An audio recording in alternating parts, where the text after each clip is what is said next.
jusqu'à 1h, la nuit est à vous sur Europe 1. C'est l'heure où l'on peut laisser tomber le masque, se laisser aller aux confidences. La ligne est ouverte au 39 21. Vous y serez accueillis ce soir par Quentin et Asiba avec la complicité de Michael Sanchez qui réalise l'émission. Et pour tous vos commentaires, pour toutes vos réflexions, vous avez Internet sur le site europe1.fr et vous avez également les textos. Vous commencez votre message par le mot nuit et vous l'envoyez au 7 21 21. Et tout de suite, nous allons accueillir Anna. Bonsoir. Bonsoir Caroline. Bonsoir Anna. Alors vous vouliez nous parler des enfants autistes Oui. et plus largement des enfants aussi atteints de psychose, puisque ce sont des enfants avec qui vous travaillez en tant que psychologue. Oui, c'est-à-dire que en fait je travaille dans une structure qui s'appelle un CMPP, un centre médico-psychopédagogique. Qui recevait il y a quelques années des enfants avec des pathologies plus légères. Et puis au fil des années, c'est devenu plus lourd. Et en fait, moi, je veux dire un petit peu ma colère et mon soutien aux parents, parce que c'est devenu plus lourd parce que les structures qui devraient les accueillir ne se mettent pas en place ou n'ont pas assez d'effectifs. Alors, sur les grandes villes, il y a des structures qui offrent des temps pleins, c'est-à-dire que les enfants vont toute une journée. Et sur les autres villes, le secteur où je suis, eh bien, par exemple, il y a une heure et demie un jour, 1h30 un autre jour. Et puis, le parent, il doit y avoir un parent à domicile pour être avec son enfant. Alors, il y a une autre chose aussi, par exemple... Quelles étaient les structures auparavant qui étaient susceptibles d'accueillir ces hôpital enfants? de jour, IME, CESAD, et puis les écoles, parce que maintenant, les écoles, il n'y a plus le terme intégration. Vous savez, on adresse d'abord la famille à la MDPH, qui est la maison départementale des personnes handicapées, et puis là... La MDPH va donner des lieux auxquels la famille peut s'adresser. Mais par exemple, j'ai reçu une petite fille de 2 ans et demi. D'abord, il a fallu un petit peu comprendre de quoi il en était de cette petite fille qui présentait des traits psychotiques, parce que j'ai pas trop envie d'avoir des termes trop définitifs. Et de travailler avec les parents cette approche du diagnostic d'une part. Alors, dans un second temps, quand nous avons trouvé un lieu, parce que c'est pas très facile, il faut inventorier un peu tout le secteur, inviter le médecin du secteur et puis essayer de trouver la structure qui convient. Cette structure demande un bilan, ce qui peut se concevoir. Alors, on donne une liste. Alors ensuite, il faut trouver Alors, il se trouve que je connaissais quelqu'un sur un des endroits proposés pour le bilan. Sinon, c'est 6 mois, 7 mois d'attente. Alors, donc, on a fait des contacts, par exemple, là, avec ce groupe pour les bilans et pour rassurer les parents, parce que tout d'un coup, ils vont un peu à la découverte qu'a notre enfant, que se passe-t-il, est-ce qu'elle pourra être à l'école? Et puis déjà, on les envoie faire des investigations, prise de sang, bilan psychologique, des tas de bilans. Oui, c'est très angoissant, oui. Donc, avec des délais d'attente aussi longs, il y a une charge comme ça émotionnelle, une angoisse terrible. Et puis le regard change aussi sur l'enfant. Tout à fait. Et en plus, maintenant, il y a au niveau des dossiers, tant les hôpitaux que nous sommes astreints à donner des éléments. Si les parents nous demandent un temps soit peu, il y a des choses à donner.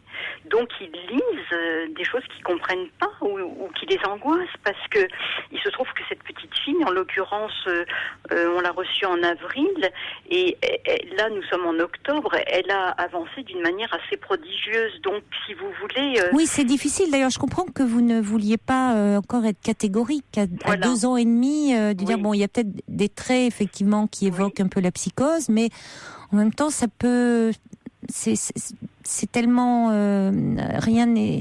Tout est en évolution, là. Donc, oui, absolument. À cet âge-là, et même après, parce qu'en fait, j'ai des plus grands que j'ai reçus, par exemple, vers 5 ans, qui ont 13, 14 ans. Il y en a qui sont pas du tout passés par l'hôpital de jour parce qu'on a pu travailler avec les parents, parce que donc maintenant ils vont être dans des on va essayer de trouver des structures d'accueil à temps partiel. Alors on essaie de mettre une AVS. Bon, moi j'aime pas du tout ces termes. Alors je connais pas toutes les significations. Je crois que c'est auxiliaire de vie scolaire. Oui. Et mais si vous voulez, par exemple, dans cette attribution, j'avais un enfant, je ne veux pas donner de qualificatif, j'aime pas trop, qui était donc précoce et qui, mais avec des troubles de la relation. Et donc, en fait, quand on a trouvé à quel endroit il pouvait être accueilli, ben, c'était 2 ans et demi d'attente. Alors la MDPH a donné une liste à la maman avec des tas de psychologues de toute obédience. Vous voyez, à bas, toutes les parents sont allés, on leur a demandé 4 000 € l'année. Et puis, en attendant qu'il y ait une place, et quand il y a eu une place dans le lieu adapté, ils ont eu 1 heure le matin pour que leur enfant soit accueilli. Oui, c'est tellement dérisoire, oui. Mais oui, alors moi, ça me met. Oui, puis les délais d'attente, c'est énorme pour un enfant, parce que ça peut. Parce qu'il avait 5 ans, par exemple. Alors, à 8 ans, on lui fait une place d'1 heure dans une semaine. Oui, non, mais puis il y a tellement à faire, c'est ça peut évoluer en même temps tellement vite à cet âge-là. S'il y a une bonne prise en charge, mais finalement, c'est un coup de gueule que vous vouliez pousser contre. Parce que je voudrais dire aux parents d'abord que nous sommes omniprésents. Vraiment, moi, je suis au sein d'une équipe où dès qu'on peut trouver pour pouvoir avancer un bilan dans un hôpital donc parisien, après de trouver une autre structure, proposer un deuxième temps, une deuxième séance. Moi, je les prends presque automatiquement 2 séances. Après, j'essaie de proposer de la psychomotricité en plus à côté, et puis de rencontrer. Alors maintenant, bien sûr, on dit plus le mot intégré. Je crois qu'on dit un autre terme que je ne connais plus. Mais une fois qu'on a dit ça, on leur a pas fait une place pour autant à l'école ou ailleurs. Donc maintenant, nous sommes amenés à rencontrer les collèges, les écoles, qui ne comprennent pas bien comment avancer avec ces enfants. Et la souffrance des parents, ou alors quand on donne une liste de psychologues pour aller travailler, alors il y a des gens sérieux qui le font, puis il y en a des moins sérieux, bien sûr, et donc ces parents sont complètement perdus, et je trouve que ça c'est pas possible. Et ce que je ne comprends pas, c'est que quand nous votons, on tient énormément compte des personnes âgées. J'entends toujours dire ça, alors que je ne suis pas opposée aux personnes âgées, mais j'ai le sentiment que pour le handicap, il n'y a pas de place. Alors d'autant que, Caroline, j'ai déjà parlé avec vous, j'avais un mari italien, j'ai vécu en Italie, et je trouve que c'est pas une histoire de mode de vie en Italie, c'est une autre approche. C'est-à-dire que le jeune enfant, il est scolarisé, handicap ou pas, de 6 ans à 16 ans. Ah bon ? Ah oui. Et il y a un enseignant, alors maintenant non, je suis revenue d'Italie, donc il faudrait mais je vais y retourner, donc je verrai. Et on spécialisait. Quel que soit le handicap. Sourd, malentendant, parce que j'ai rencontré des tas d'enseignants. Mais y compris le handicap tel que la psychose, l'autisme. Oui, parce que je me suis occupée d'une jeune fille qui avait une sclérose tubéreuse de Bourneville. C'est un handicap mental, elle avait à 20 ans.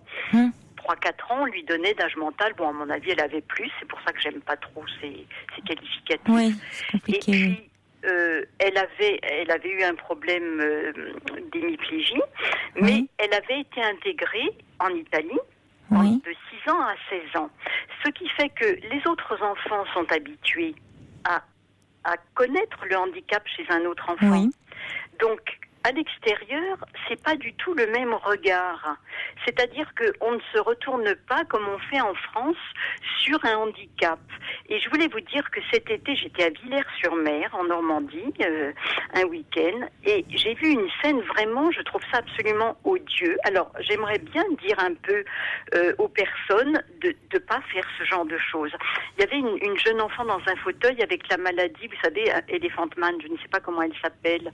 Donc, elle avait le visage déjà déformé, et les gens se détournaient, la regardaient, et je me disais, cet enfant est lucide, les parents aussi, elle est dans un fauteuil avec cette maladie dégénérative, plus ce regard.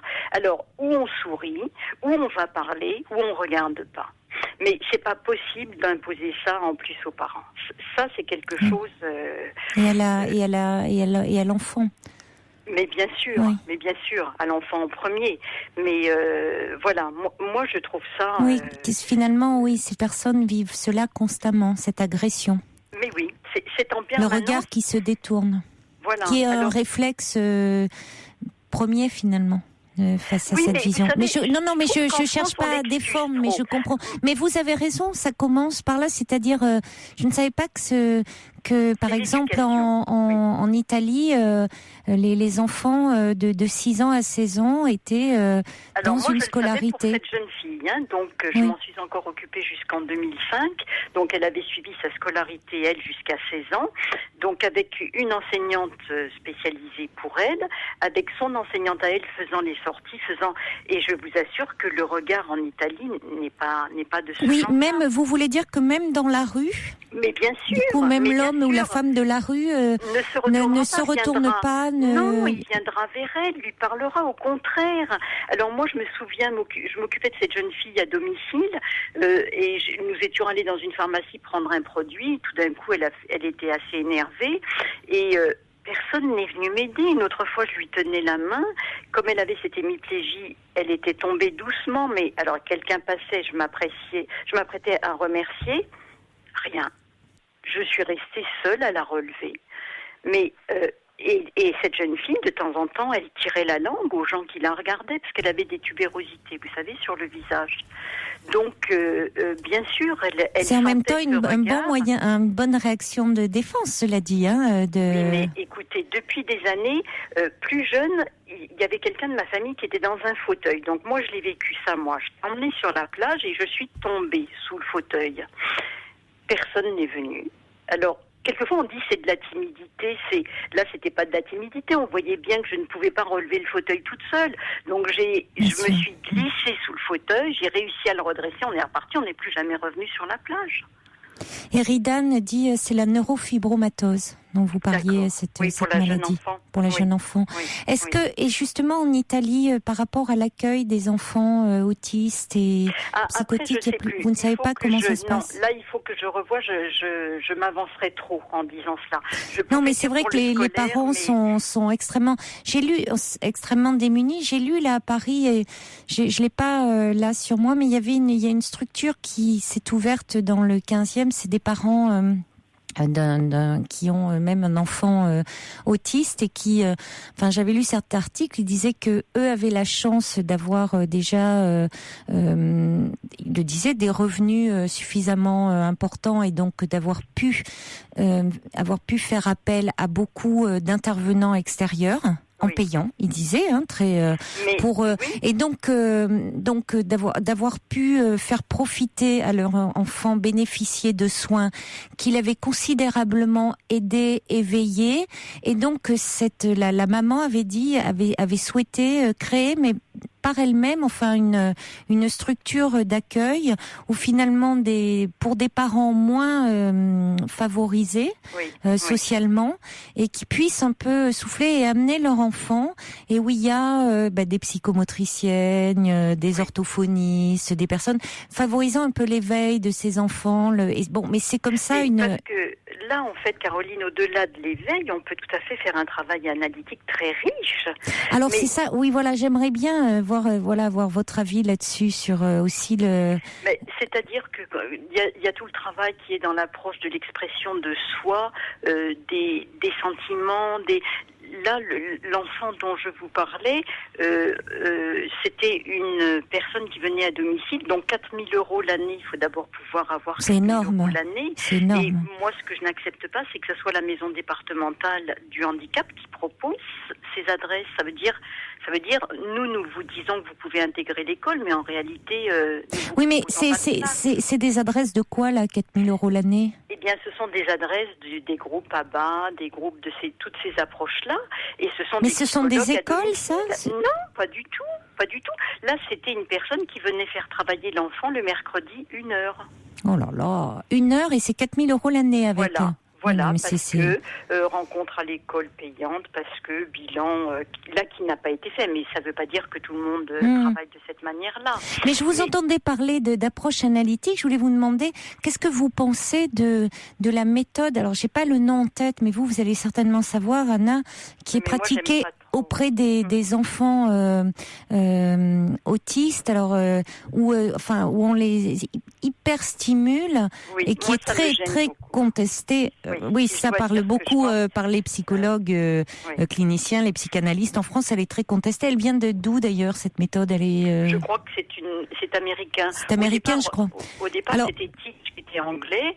Mais en même temps, moi, je trouve qu'on ne peut pas condamner. Parce que vous voyez, la MDPH donne ces adresses-là. Les parents se disent, en attendant, que fait-on? Et quand ils voient cette surstimulation de l'enfant et qu'il y a des progrès au bout du compte, donc ils se disent, il faut qu'on soutienne notre enfant. Et quand on leur propose une attente de 2 ans et demi, au CMPP, moi, j'essaie de mettre 2 séances, d'installer une 3e dans autre chose. C'est vrai que c'est trop peu. Moi, j'avais vu un reportage, je crois que c'était Envoyé spécial. Là-dessus, il y avait d'ailleurs c'était un comédien, je me souviens plus, qui avait avec son enfant. Oui, c'est ça. Il était dithyrambique sur cette méthode, mais je le comprenais. Et comme vous dites, moi, je sais pas comment je réagirais moi-même si j'avais un enfant. Quand on est tellement dans le désarroi, tellement dans une solitude, et tout d'un coup on dit il y a cette méthode, on voit des enfants qui sortent de leur bulle et qui.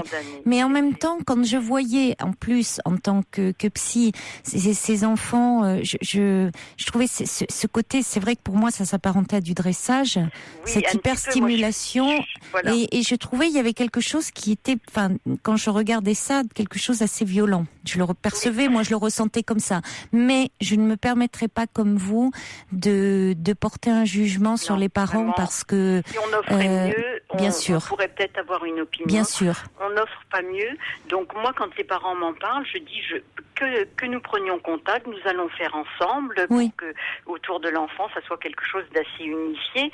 Bon, maintenant, pour cet enfant qui était surdoué mais qui pouvait pas se mettre dans des apprentissages réellement, par exemple, on le prenait en photo, on lui disait là tu souris, là tu es triste, là tu es gai, là en fait dans un travail thérapeutique avec lui, on a pu approcher qu'à un moment donné il a pu dire je suis triste. Et que là, si vous voulez, là je parle de travail analytique parce que là, il a ressenti cet affect-là. C'était plus, il fallait plus faire un visage triste, gai, vous voyez, parce qu'après on lui proposait des photos de lui-même. Il était triste, il était gai, il était souriant, il n'était pas content et il devait faire, et il faisait des grimaces, bien sûr, parce que tant que c'est pas passé par ses émotions personnelles, par quelque chose qu'il peut exprimer, reprendre en son nom, ça n'a pas de sens de dire là c'est de la tristesse, là c'est de la gaieté. Mais ça peut pas être condamné. Je comprends les parents. Moi, je comprends complètement. très bien les parents. Il y a Catherine qui dit à Vérone, il y a un service hospitalier réputé pour les enfants autistes. Oui. Et puis il y a First Lisa qui dit si les politiques pouvaient vous entendre, ce serait bien.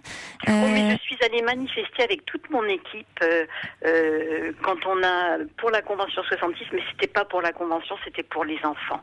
Et là, je voulais vous dire une autre chose, c'est que maintenant, on nous demande de faire des actes, on nous demande de faire de la protection. C'est quoi la Convention 66 ? La Convention 66, vous savez, c'est les associations. Moi, j'appartiens à une association, Convention 66, c'est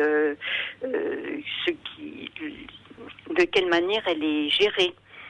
De quelle manière on travaille, comment elle est. Donc là, elle a voulu être modifiée l'année dernière, elle l'est de plus en plus. Et maintenant, dans les CMPP où je suis, il n'y a pas de financement, bien sûr. Donc, à la place d'un financement, on dit vous recevez plus d'enfants. Donc, ça devient un petit peu un temps plein, vous recevez à peu près 43 enfants. D'accord. Donc, moi, je passe à mi-temps. Je vais diminuer mon temps parce que je ne peux plus accepter de faire comme ça. J'ai envie de m'occuper d'enfants.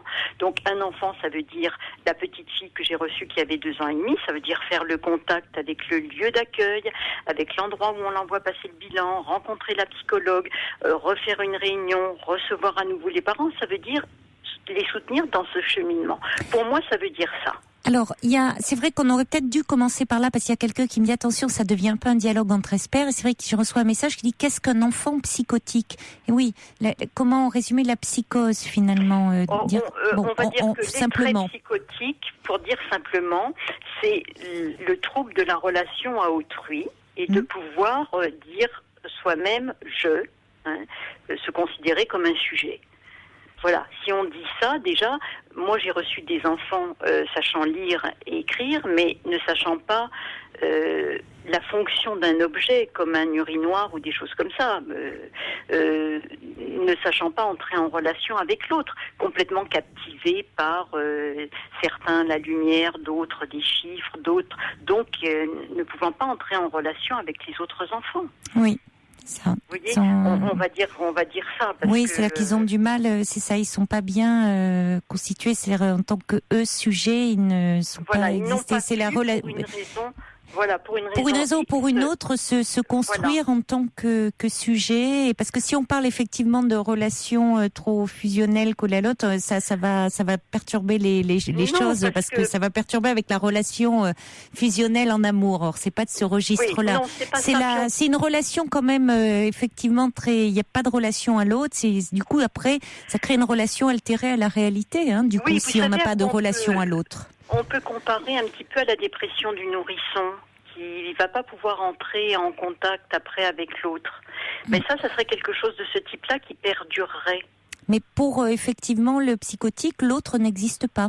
Non, et je non plus, lui-même. Eh bien forcément, le voilà. Donc parce qu'on n'existe que par rapport dans la mesure où on reconnaît l'autre et on devient sujet grâce au regard de l'autre, donc on peut dire que ça constitue les traits psychotiques, c'est ça, et les traits autistiques aussi. Mais... On va accueillir Dominique qui est avec nous au 39 21 et qui est institutrice, je crois. Bonsoir Dominique. Oui, bonsoir Caroline. Bonsoir. Bonsoir Anna. Oui, c'est Anna. Bonsoir Dominique. Voilà. Vous m'entendez bien ? Oui, on vous entend bien. Oui, parce que j'ai un téléphone qui est un peu capricieux. D'abord, bravo pour votre émission que je suis depuis 10 ans et je l'écoute. Merci de votre fidélité alors. Depuis le début et bon voilà. Alors là, c'est la première fois que je vous appelle. J'ai longtemps. À un moment donné, j'envoyais des petits SMS sous le pseudo Nuit du Soir. D'accord. Je me souviens. Donc voilà, et là j'ai bondi sur mon téléphone. Pourquoi ? Parce que je suis institutrice et que donc c'est Anna. Oui. C'est ça. Donc qui effectivement retrace le parcours des enfants et surtout des parents qui cherchent un endroit, en fait, un lieu d'accueil pour des handicaps entre guillemets lourds. Oui. Moi, j'ai travaillé dans 2 écoles que j'ai dû quitter.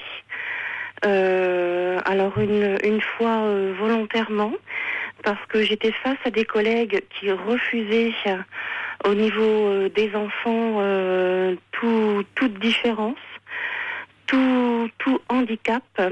Comment ça ? Qui ont refusé l'accès, ne serait-ce qu'un accès matériel à un enfant qui se déplaçait en fauteuil roulant. Mais comment il a refusé ? Ça paraît fou. Oui, non, je sais, mais ça paraît ubuesque, mais vous savez, je vais... Parce que refuser, par exemple, vous voulez dire une rampe ? C'est-à-dire qu'il y ait une rampe d'accès pour le fauteuil ? Pas de rampe d'accès. Mais pourquoi, en quoi ça les gênait ? Je crois qu'en France, alors comme vous disiez au tout début de l'entretien, donc après j'ai coupé parce que donc j'ai bondi sur mon téléphone. En France, c'est vrai qu'il y a toute différence.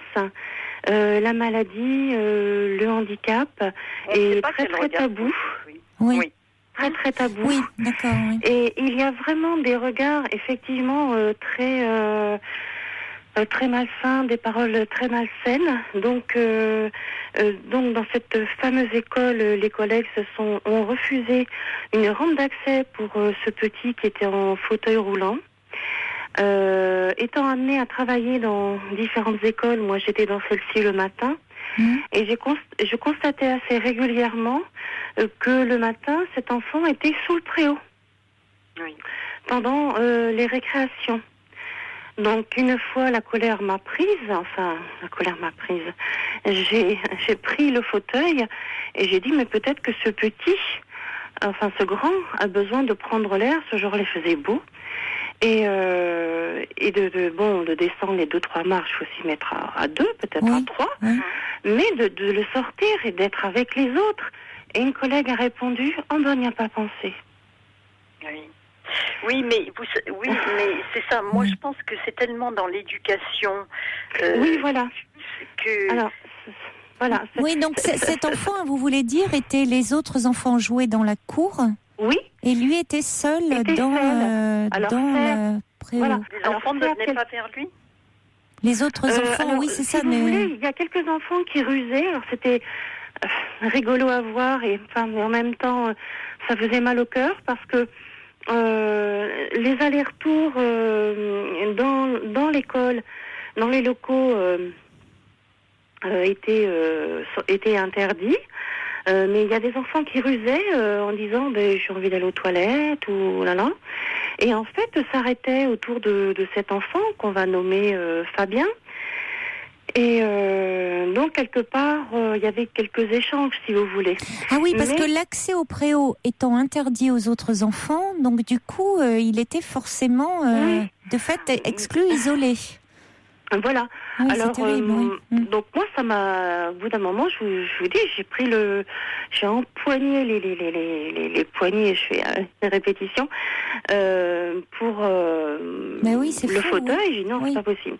Je vais vous raconter quelque chose de pire, mais je vous assure que c'est vrai.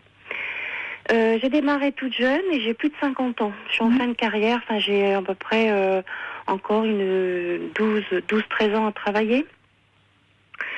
Et ça s'est passé il y a une dizaine d'années.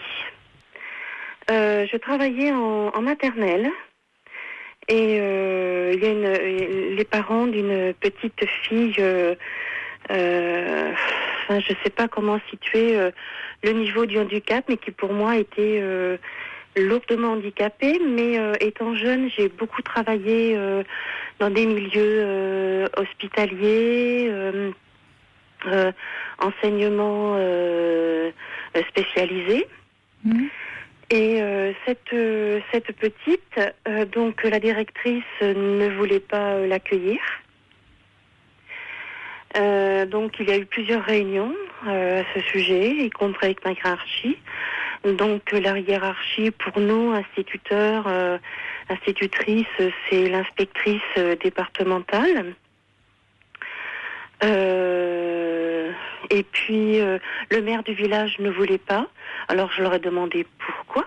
Parce que quand on dit oui, on sait toujours à peu près pourquoi on dit oui, mais quand on dit non, on le sait, mais on ne veut pas le dire. Mais souvent. voilà, oui. Alors on a mis carte sur table et je leur ai fait, excusez-moi du terme, mais cracher le morceau.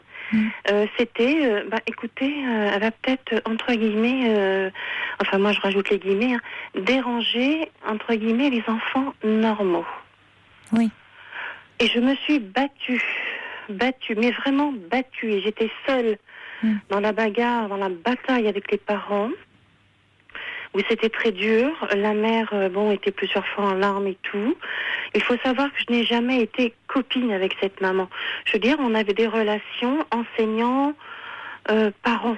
J'ai pas du tout de vous n'aviez pas d'affinité particulière avec cette dame. C'était. Mais je me suis toujours battue pour faire accepter la différence. Il craignait pour les enfants, mais en fait c'est eux qui avaient peur parce que souvent les enfants. Quand on leur explique les choses, ont une curiosité au départ, mais les enfants, je dis, sont bien plus intelligents que les adultes. Ils sont souvent, je sais pas si c'est de l'intelligence, mais ils comprennent plus facilement, ils acceptent plus facilement les choses. Ils ont pour moins les enfants, c'est normal, d'a priori. c'est tactile. Mais c'est tactile au niveau de la vue, c'est tactile au niveau du toucher. Ils savent que s'ils touchent un enfant entre guillemets différent, ils sont plus directs, ils n'attraperont rien. Que s'ils parlent aux enfants entre guillemets différents, ils n'attraperont rien non plus, et qu'au niveau des échanges, ils peuvent avoir beaucoup. Et en fait, pour cette petite, moi, au bout d'un moment, je commençais un petit peu à m'énerver. Et j'ai dit à ma hiérarchie, j'ai dit à mon inspecteur, j'ai dit, écoutez, je veux bien quitter mon poste si cette petite est acceptée dans l'école. Eh bien, je vous jure que c'est vrai, cette petite a enfin été acceptée dans l'école et ça m'a valu mon poste. Mais je comprends pas pourquoi, quel lien? Parce que j'avais tous les gens avec lesquels je travaillais tous les jours à dos. Oui, mais enfin, c'est vous qui vous êtes sacrifié, alors qu'au fond, c'est vous qui aviez œuvré pour que cet enfant soit intégré dans cette école. Mais oui, mais donc c'était un point c'est assez injuste. La directrice ne me disait plus bonjour, les autres parents étaient coincés, pris entre deux feux. Donc, enfin, là, vous avez été quel prix, vous avez payé un lourd tribut. Donc ça s'est passé. Alors mais dites-moi, c'était en quel? Parce que vous dites vous avez la cinquantaine aujourd'hui. C'était donc c'était au début de votre carrière, ça. C'était en 2000. Ah non, oui, donc c'est récent. Et pour le jeune garçon qui était en fauteuil, vous nous parliez, c'était il y a combien de temps? Il y a 2 ans. Oh là là. Donc oui. C'est très très récent. Oui, c'est très récent. Pour ça, quand mais ce que je ne comprends pas, parce que finalement l'histoire de, alors que je pensais qu'il ne voulait pas la rampe d'accueil, parce que je me disais en fait derrière ça, s'il n'y a pas de rampe, du coup on n'accueille pas d'enfants en fauteuil.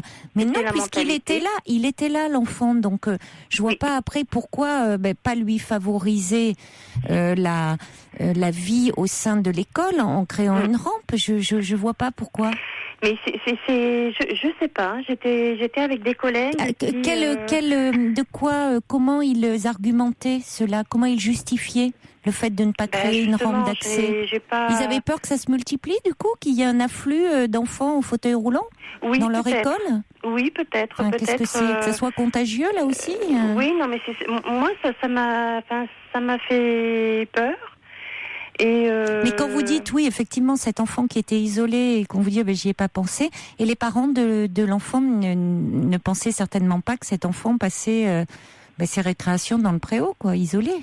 Je ne sais pas comment... Parce que quand on parle, je ne sais pas ce que vous en pensez, Anna, mais quand on dit l'année du handicap, le fait de intégrer les handicapés dans la société, ça commence à l'école. On a 2 exemples là, que vous nous donnez. Oui, ça démarre à la maternelle. C'est ça qui m'a fait mais vraiment bondir sur le téléphone. Oui. Parce que j'ai le souvenir de cette petite, il y a 10 ans, c'était en 2000. Et donc, je veux dire, c'est pas vieux, il y a 10 ans. Ah ben non, 10 ans, et puis moi, je vois des, je m'occupe d'enfants en toute difficulté. Oui. Attendez, je m'occupe d'enfants en difficulté, donc par le fait, voilà, moi. Attendez, on va faire réagir Anna et on va accueillir Nicolas et on va conclure avec Anna. Je voulais vous dire une chose, Dominique. Quelquefois, il y a des personnes comme ça, c'est pas forcément un fauteuil, c'est parfois un autre handicap, ça les interpelle eux-mêmes, ça les touche sur quelque chose qu'on ne connaît pas. Oui. Voilà. Et par conséquent, moi je ressens de l'agressivité, du rejet, des choses comme ça. Là, oui. Donc maintenant, j'en suis à me déplacer dans les écoles. En tant que thérapeute, je ne devrais pas le faire, donc j'essaie de garder le secret de la thérapie, mais en me déplaçant quand même. Mais en me déplaçant, ça veut dire d'avoir demandé aux parents l'autorisation de laisser percevoir quelque chose, sans rien dire du diagnostic. On y va avec l'équipe de l'hôpital de jour pour essayer d'aménager. Donc là, on essaie d'aménager parce que moi, il y a une jeune comme ça qui est maintenant en 5e qui n'a pas d'AVS parce que la MDPH s'y est opposée. Donc, alors, si vous voulez, en même temps, c'est lourd pour le corps enseignant aussi, vous savez. Moi, je rencontre des enseignants de très bonne volonté, mais qui ne savent pas très bien comment... mais il y en a qui veulent pas. Oui, mais forcément, Dominique, il y en a forcément qui ne veulent pas. Mais il y a aussi beaucoup d'enseignants, comme le dit Anna, qui sont pleins de bonne volonté. Oui. Et bon, là, c'est vrai que vous avez eu deux expériences vraiment douloureuses, très difficiles. Ah non, je crois qu'il faut pas non plus. Vous pouvez non, mais non. Là, pourquoi dites-vous ça Non, mais il y a aussi beaucoup d'enseignants, et c'est vrai ce que dit Anna aussi, à savoir que ça peut être compliqué aussi, ça peut être difficile, et qu'il y a un vrai travail à faire. Mais complètement. Alors, quelquefois, on a essayé, on a mobilisé ce qu'on appelle des équipes éducatives. Ça veut dire qu'il y a le psychologue scolaire, le référent de la MDPH, toutes ces personnes-là qui vont rencontrer mais moi, je me suis fait beaucoup agresser par des enseignants. Voilà. Oui, mais je ne vais pas leur tenir rigueur parce que, si vous voulez, on leur demande d'assumer des enfants, des difficultés, parce qu'il n'y a plus les structures pour eux répondre. Je vais juste finir sur une enfant que j'ai. Ça fait 3 ans qu'elle est refusée dans tous les IME où nous la proposons. Institut médico-éducatif. Voilà. Donc, en fait, maintenant, il faut passer par un député parce que c'est vrai qu'elle a beaucoup d'agressivité et étonnamment, elle avance, mais d'une façon étonnante. Alors, je la reçois 2 fois. Alors, on a réussi à lui trouver un petit temps d'hôpital de jour, mais ça n'a rien à voir avec ce qu'il lui faudrait. Alors, bien sûr que là, l'école a dit on ne peut plus. Et je vois pas comment il pourrait. Vous voyez ? Bonsoir, Nicolas. Nicolas, vous êtes avec nous ? Tout à fait, oui, vous m'entendez ? Oui, bonsoir. Bonsoir. Je vous appelle parce que j'ai écouté la conversation dans ma voiture en rentrant du travail. Et je suis éducateur spécialisé, je travaille dans un IME. Donc, je pense connaître la situation. Institut médico-éducatif, oui. Et moi, donc, depuis 12 ans, je travaille avec ce type de jeunes psychotiques, autistes et autres handicaps mentaux. Et c'est vrai que j'entendais tout à l'heure des parents qui se plaignaient qu'il n'y ait pas d'établissement adapté à leurs enfants. Il y en a. C'est pas des parents, c'est Anna qui est psychologue. Hein, il n'y a pas de place dans les établissements existants. Voilà, tout à fait. Il n'y a pas de place dans les établissements existants, mais il faut savoir que ces établissements existent et sont tout à fait adaptés à ce type de population. Oui, dans complètement. Mais vous avez des psychologues, vous avez une équipe même. Nicolas, j'ai pas dit ça. Il n'y a pas de place. Il n'y a pas de place. Tout à fait. Le scandale, c'est qu'il n'y a pas de place. Et le scandale, c'est qu'on veut nous faire croire. Le scandale, c'est qu'on veut nous faire croire qu'on va faire la même chose en intégration scolaire. Bien sûr. Alors qu'on n'en donne absolument aucun moyen. Voilà. Alors, s'il y a à l'école. Mais alors, s'il n'y a pas de place, attendez, s'il n'y a pas de place, c'est parce qu'on ne construit pas assez. C'est parce qu'on ne crée pas de nouveaux établissements. C'est parce qu'on diminue les budgets. Par exemple, on diminue les budgets, d'accord. Absolument. Dans mon établissement actuellement, les enjeux sont vraiment hyper importants sur les budgets qui vont être alloués pour les 5 années à venir. Voilà. On a des enjeux absolument incroyables qui sont en train de se faire aujourd'hui. Ils veulent tout simplement, purement et simplement, supprimer les établissements de ce type qui coûtent extrêmement cher, c'est vrai, il faut le dire, mais qui sont adaptés. C'est-à-dire ce sont des établissements spécialisés qui travaillent au cas par cas, suivant les situations et qui adaptent en fonction des difficultés de l'enfant et de la famille. Alors pourquoi les supprimer ? Dans ces établissements.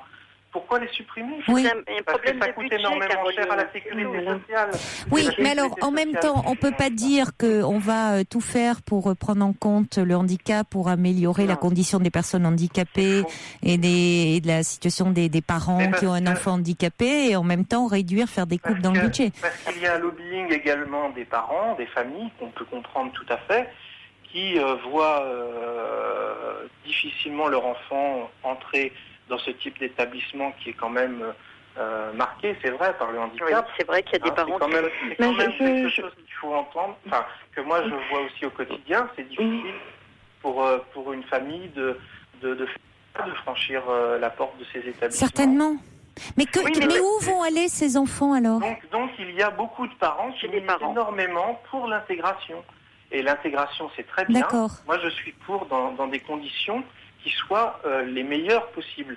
D'accord. Parce qu'on peut aussi mettre un enfant en difficulté et le détruire On a énormément d'enfants qui sortent de SECPA, qui arrivent dans notre établissement. SECPA, vous pouvez dire, parce que tous ces sigles... Donc c'est des classes spécialisées intégrées dans les écoles. D'accord. Je ne saurais plus exactement la dénomination de SECPA, mais... Les SECPA sont, en fait, je m'excuse, Allez-y, les Dominique, SECPA ont lieu dans les collèges. Oui, dans les collèges, et les CLIS dans les écoles, excusez-moi. D'accord. Mais c'est vrai qu'il y a des jeunes qui sortent de CLIS et de SECPA parce qu'ils n'arrivent pas forcément à suivre ou que ça se passe mal parfois, c'est vrai, et qui arrivent dans notre établissement et qui sont scolairement dégoûtés, qui ne veulent plus entendre parler d'apprentissage. Voilà, je signalais que c'était en collège parce que non pas pour vous rectifier, Nicolas, mais parce que quand les enfants sont en SECPA et en plus en collège, parce qu'on doit toujours mettre les enfants dans leur classe d'âge, et en fait, quand ils arrivent dans un collège et dans une classe entre guillemets spécialisée, la marche est encore plus haute. Oui, donc tant qu'en France, pas la mentalité, mais les idées, on va dire, parce que la mentalité, l'idée du handicap n'évoluera pas. Effectivement, on peut faire des journées sur le handicap, on peut faire, mais dès la maternelle. Alors, pas partout, effectivement, comme vous le disiez. Mais enfin, c'est intéressant en même temps ce que vous dites, Nicolas, c'est-à-dire qu'il y a aussi une demande des familles parce que ces établissements, pour eux, c'est difficile aussi d'accepter que l'enfant est dans une voie à part, c'est-à-dire il est dans un circuit à part et qui, évidemment, préfère que l'enfant soit intégré dans un circuit classique. Donc, oui, mais les intégrations, Caroline, ça peut être, par exemple, le jeune enfant qui savait lire et écrire à 4 ans, il a une journée d'école, pas plus.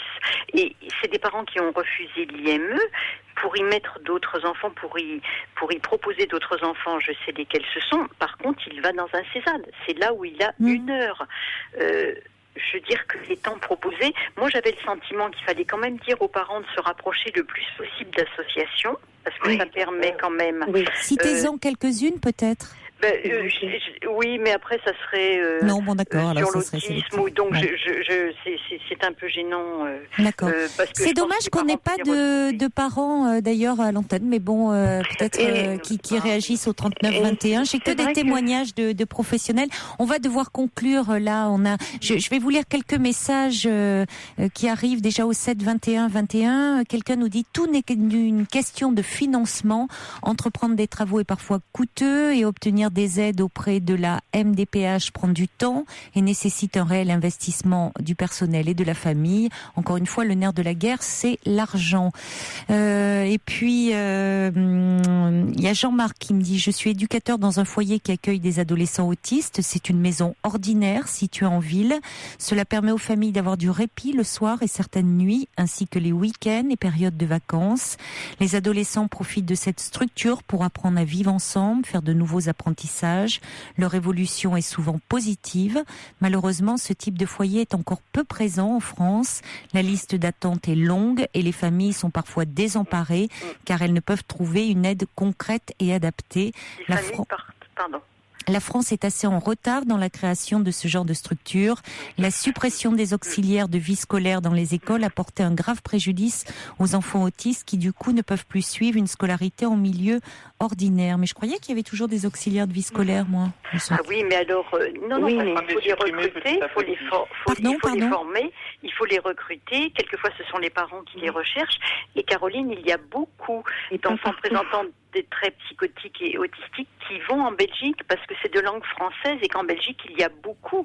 Donc maintenant ils ont mis un quota parce qu'ils étaient envahis. Elles sont pas supprimées, hein, parce que non, elles sont pas supprimées, moi j'ai une amie ça existe encore, hein, les auxiliaires de vie scolaire. Faut pas dire qu'elles sont supprimées. Ah non, moi je dis pas qu'elles sont supprimées. Non, mais dans le mail, c'est dit que c'est supprimé. Il y a quelqu'un qui me dit effectivement la méthode dont vous parlez doit être la méthode ABA. Oui, entre autres. L'acteur Francis Perrin, qui a un enfant autiste, a participé il y a quelque temps à une émission de télé. On retrouve des explications sur son site. Il en était très satisfait. Oui, on peut comprendre. Mais on peut comprendre, bien sûr. Et puis, Sylvia dit, oui, je confirme le témoignage d'Anna. Ma meilleure amie habite en Italie, à Florence. Sa fille est née avec le syndrome de la trisomie 21. Elle a été à l'école dès 6 ans. Et jusqu'à l'âge de 17 ans, elle a intégré une école de dessin et personne ne se retourne sur son handicap, bien au contraire. J'ai passé 6 ans en Italie, j'ai jamais vu ça. Mais là, ce dont vous parliez, Caroline, pour un enfant qui est mis de côté, qui n'est pas accueilli, moi je dis que ça rajoute un deuxième handicap mais bien sûr, à l'enfant. Donc ça rajoute une souffrance surtout ça rajoute inutile. Une souffrance, ça rajoute. Je veux dire, c'est. Bon, moi je voulais surtout dire aux parents, nous sommes là, nous vous c'est aidons. important, oui, allez vers les associations, oui. Entourez-vous, échangeons, les gens, oui. Nicolas, les enseignants, nous soutenons les uns les autres, donc vous n'êtes pas tout seuls les parents. C'est ça. Mais il faut aussi aller demander aux politiques parce que vraiment ce qui est fait c'est trop peu. C'est ça, qu'il y a des personnes qui, comme vous, dépensent beaucoup d'énergie parce qu'ils vous en font. Mais parce que c'est une grande richesse, imaginez-vous ces enfants. Oui. Ils sont fabuleux. Oui, et certainement. Donc, oui, c'est ce que disent les personnes qui travaillent aux côtés d'enfants comme ça. C'est qu'elles apprennent beaucoup. Voilà. Donc moi, je n'ai pas peur de mettre de l'énergie là, et je pense que ça m'enrichit beaucoup. Alors en tout cas, il y a David et Jean-Luc qui disent total respect pour Anna et cette institutrice. Ils ne vous avaient pas encore entendu, Nicolas, au moment où ils avaient envoyé ce message. Je pense qu'ils vous associeraient, sinon à cela. Voilà. Est-ce que je peux avoir une touche d'humour hors sujet, Caroline? Mais bien sûr, Anna. Écoutez, bien volontiers. Bon, je voulais proposer un turnover du titre de roi. Ouh là là. Ouh là là. Alors là, attendez, là vous voulez nous fâcher avec ça. Pourquoi pas Sergio? Pourquoi pas Frédéric et des tas d'autres intervenants? Mais attendez, mais dans une royauté, c'est pas une république. Ah, je croyais. Mais c'est une monarchie. Ah bon. Alors, Anna, il va falloir faire un coup d'État. Ah non, nous avons Georges Ier. Ah bon. J'avais pas tout à fait compris. Vous voulez, alors, vous êtes le bourreau là, vous voulez lui couper la tête de notre bon roi? Non, je voulais un petit peu un turnover. C'est Nicolas qui veut pendre notre bon roi en place de grève là. Peut-être ça le fera appeler, réagir. Cet homme dont on ne connaît pas la voix. Ah non, mais attendez, déjà que j'ai eu un SMS un soir me disant, oh là là, allez-y, bourreau, vous ne parlez plus que de moi maintenant, m'appelant Georges, ça y est, vous ne m'appelez plus Sa Majesté. Alors là, il va bondir s'il a l'écoute. Eh bien, qu'on lui enlève sa couronne. Turnover. Bon, alors donc, vous savez, remarquez les monarchies, elles subsistent ça et là, mais c'est vrai que nous sommes en France, nous sommes une république, mais pour la nuit, vous voyez, il y a une petite monarchie comme ça, et puis il y avait Georges, mais bon, c'est votre je sais pas. C'est un peu, oui, c'est lui qui m'a élu sa reine. Alors je me disais c'est le roi. Je sais plus comment c'est venu cette histoire de d'ailleurs Sa Majesté. Vous voyez, je sais même plus l'origine de cela. Comment je crois que c'est parti de messages d'auditeurs. C'est pas moi qui l'ai. Il ne vous avait pas dit que vous étiez la reine de la nuit? Je crois pas que ça venait de lui. Non, je crois pas que ça venait de lui. Et oui, Dominique, vous qui écoutez depuis 10 ans, il va falloir embobiner les bandes, là. Oui, j'ai la mémoire qui flanche. Je sais, écoutez, moi aussi, j'ai la mémoire qui flanche, là. Je sais plus, non, c'est parti d'auditeurs, je me serais jamais permis de dire, de l'instaurer, de faire le couronnement comme ça de Georges. Oui, ça n'a pas un caractère de grâce. C'était gentil, mais bon, écoutez, pourquoi pas, oh là là, je sais pas, là, ça va. Il était là en début d'émission. Moi, j'espère qu'il s'est endormi parce que alors sinon, il va en être malade, Anna. Il va en être malade. Désolée, vous m'envoyez, désolée. Oh là là, je vais avoir des messages, je vous raconte pas. Oui, mais si vous embête, je lui donnerai des devoirs à faire et puis. Voilà, je lui ferai une petite liste de 100 lignes à recopier. Voilà. De ce qui s'est passé en 1789 en France. D'accord. Je vous embrasse. Moi Merci aussi, beaucoup. Au revoir. À tous. les auditeurs. Au revoir. Caroline Dublanche sur Europe 1. Alors, Anne a suscité des réactions, avec sa proposition, là, comme ça, elle lance un pavé dans la mare. Alors, il y a Sergio qui dit, je me disais, oh là là là là, si Sa Majesté n'est pas endormie, qu'est-ce que je vais prendre? Il dit, oh non, mais ne vous inquiétez pas, il dort, il a pris ses gouttes, sa tisane, sa bouillotte, et à l'heure qu'il est, il doit ronfler comme un moteur de R12. Yacinda me dit, n'oubliez pas le subversif, premier conseiller du royaume. Ça, quel sage conseiller, bien entouré, notre bon roi. Ben justement, Petite Plume, elle prend des notes sur l'émission et je crois qu'elle a raison. Elle dit c'est le subversif qui a couronné notre bon vieux roi Georges. Je crois que vous avez raison, Petite Plume. Je crois qu'effectivement c'est le subversif qui, dans un de ses messages, a le premier nommé Georges a parlé de Sa Majesté Georges. L'écureuil dit oui, Anna, youpi, vive la Révolution. Et puis il y a le lion de Carthage qui dit moi je vote pour le subversif, pour le nouveau roi que l'on n'entend plus beaucoup, mais il n'est pas là ce soir. Et Anna comme reine de la nuit. Ben voilà, on est déboulonné, mon cher Georges, on est décapité. Et puis il y a Charles qui est un vrai royaliste. Et d'ailleurs il me dit je peux vous dire qu'il n'y a qu'un roi en France, c'est le comte de Paris. Je vous dis, dans cette émission, toutes les sensibilités se regroupent. On a même des royalistes dans cette émission. Voilà, on a Charles qui nous écoute. Fidèle du comte de Paris.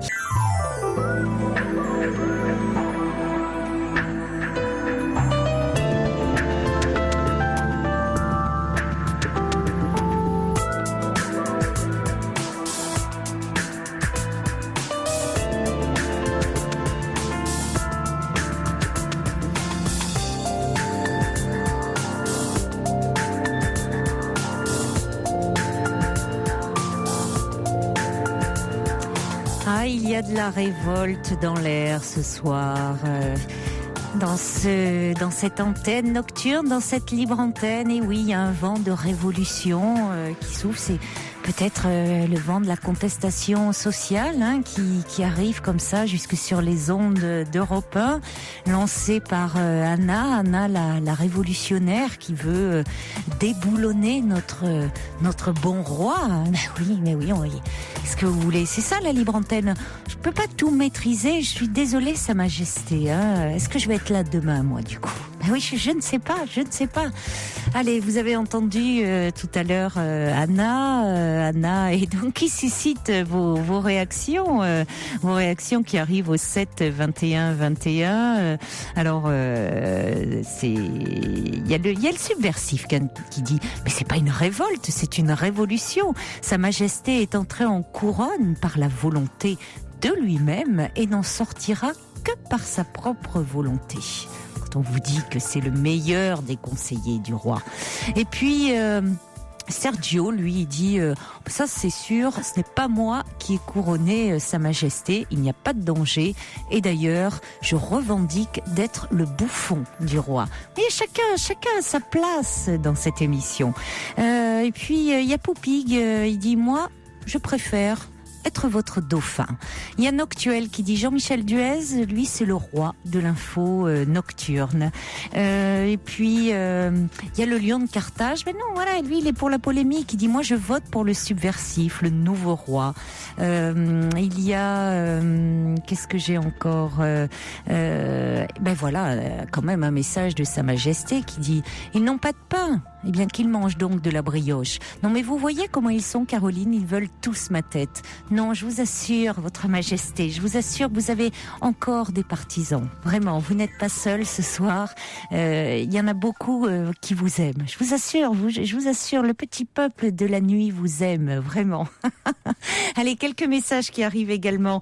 Pascal m'envoie un petit courriel. Il me dit, c'est la première fois que je vous envoie ce message.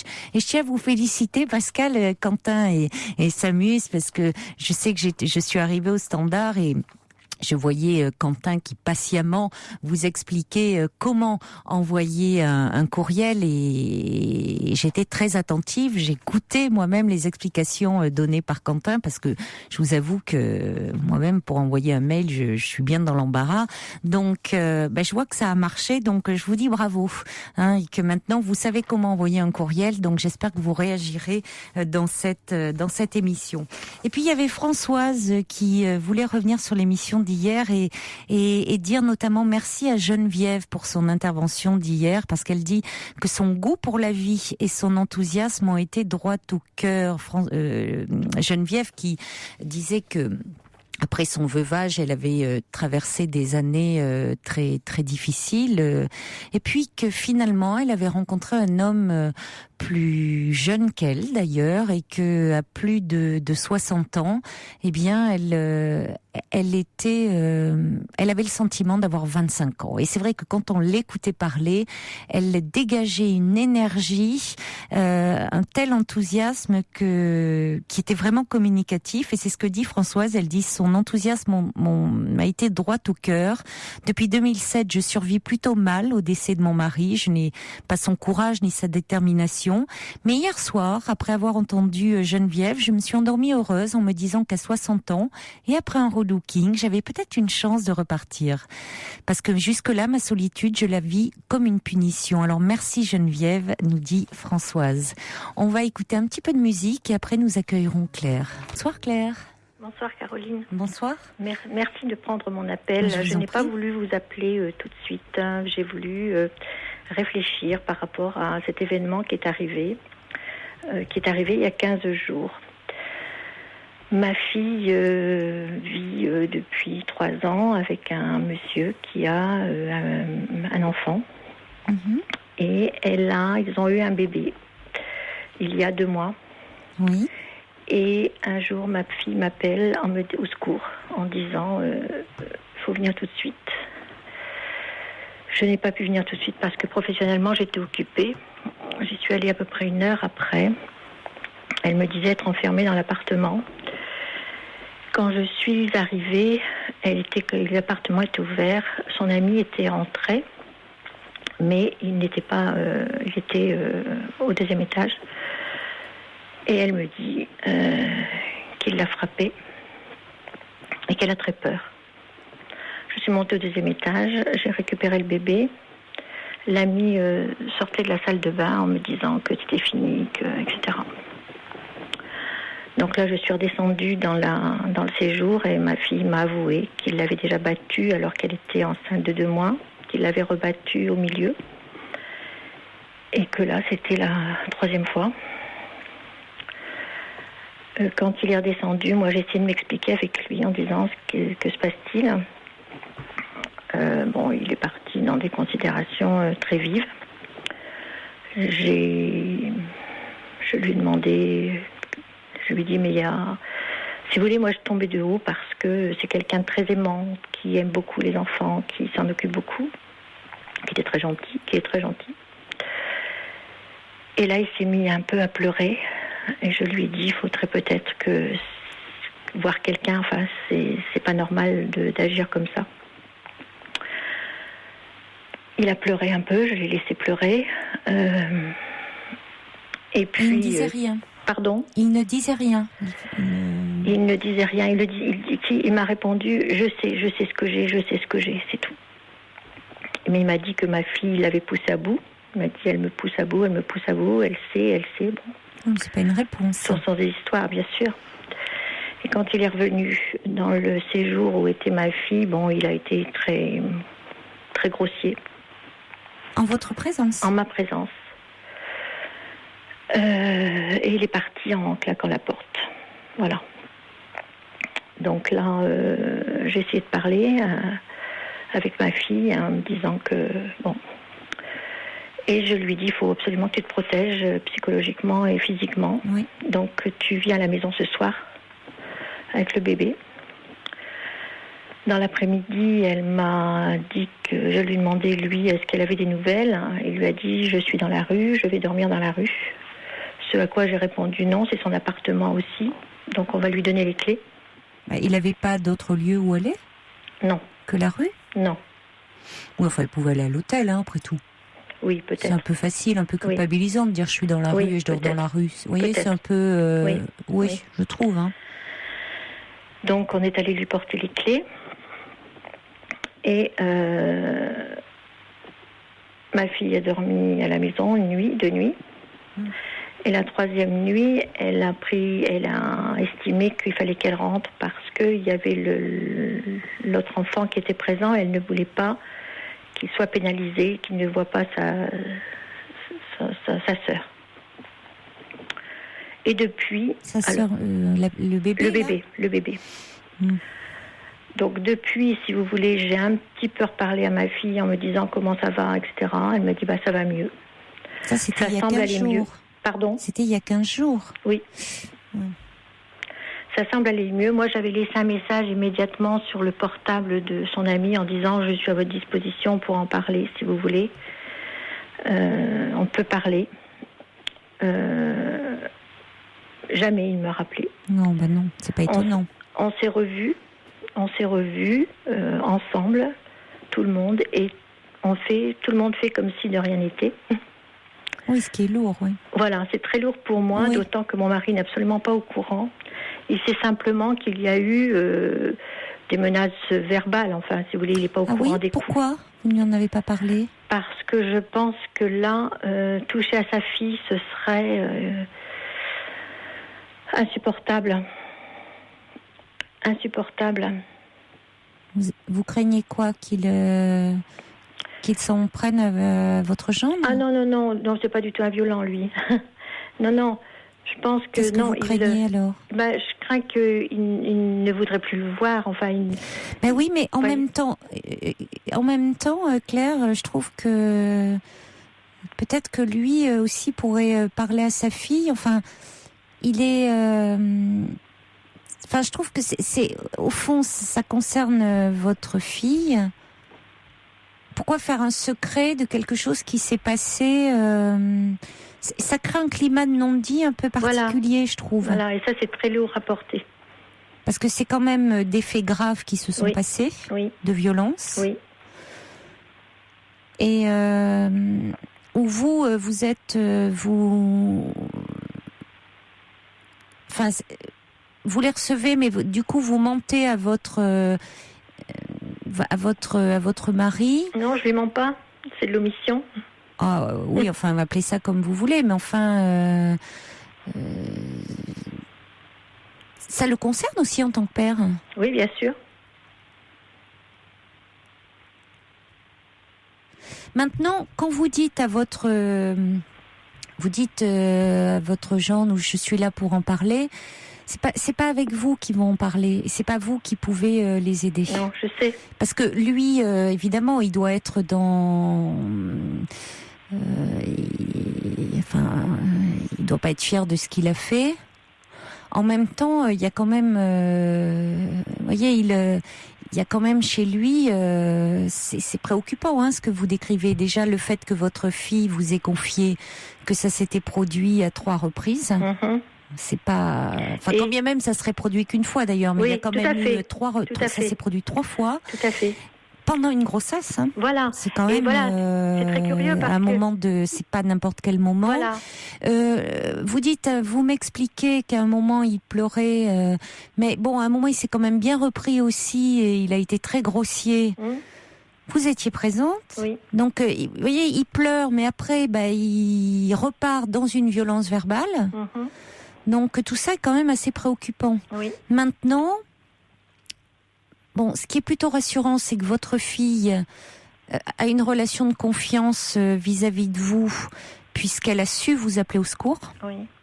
Vous êtes proche déjà géographiquement, c'est-à-dire que vous avez pu venir très vite, et qu'elle a su vous appeler à l'aide. Oui. Donc, je pense que vous avez tout intérêt à respecter aussi, à pas être, comme vous l'êtes, trop intrusive. Voilà, c'est ça. Hein, c'est-à-dire... Je ne veux pas être intrusive. Non, c'est-à-dire qu'elle... puisqu'elle sait qu'elle peut compter sur vous. Oui. Et que quand vous l'appelez... Enfin, si elle fait appel à vous, vous êtes là. Oui. Mais en revanche... ce qui serait quand même important, enfin je sais pas, d'arriver peut-être à trouver un moment. Est-ce que vous la voyez de temps en temps, puisqu'elle vient d'avoir un bébé en plus, c'est quand même un moment où elle peut avoir particulièrement besoin de vous. Oui, tout à fait. Non, on se voit souvent. Est-ce que vous voyez seule? Je la vois seule, oui. Mais à travers déjà dire que vous vous faites quand même du souci, que c'est mais pas. Ça, je lui ai dit, disons une semaine après. Enfin, oui, une semaine après ces événements-là, je lui ai dit, où en es-tu? Tu sais, c'est inquiétant. Bon, elle m'a dit, je pense qu'il se fait suivre. Elle pense qu'il se fait suivre. Oui, mais il a pris un rendez-vous. Il a pris un rendez-vous. Oui. Ça serait une très bonne chose. Oui, mais c'est ce que je lui avais dit, moi. Je lui avais dit, il faut absolument... Parce que j'ai appris aussi des choses, si vous voulez, c'est que lui, il a eu une enfance un petit peu difficile. Enfin, un petit peu, sûrement difficile. Ses parents se sont séparés. Oui. Et il n'avait pas le droit de voir son papa. Et quand il voyait son papa, il était privé de nourriture. Et comment... Par sa maman. Mais alors, il le voyait, il fallait qu'il soit suffisamment grand pour le voir, c'est ça que je comprends pas. Mais alors, comment il s'arrangeait pour voir son... Je ne sais pas tout ça, Quand il voulait le voir ou lui téléphoner, enfin, la maman intervenait. Et je me demande s'il n'y a pas quelque chose... Il a été pris vraiment en otage entre ses deux parents. Oui. Et en fait, ils vivent ensemble depuis longtemps déjà. Et il ne l'a jamais frappé avant. Avant qu'il y ait cette grossesse. Oui.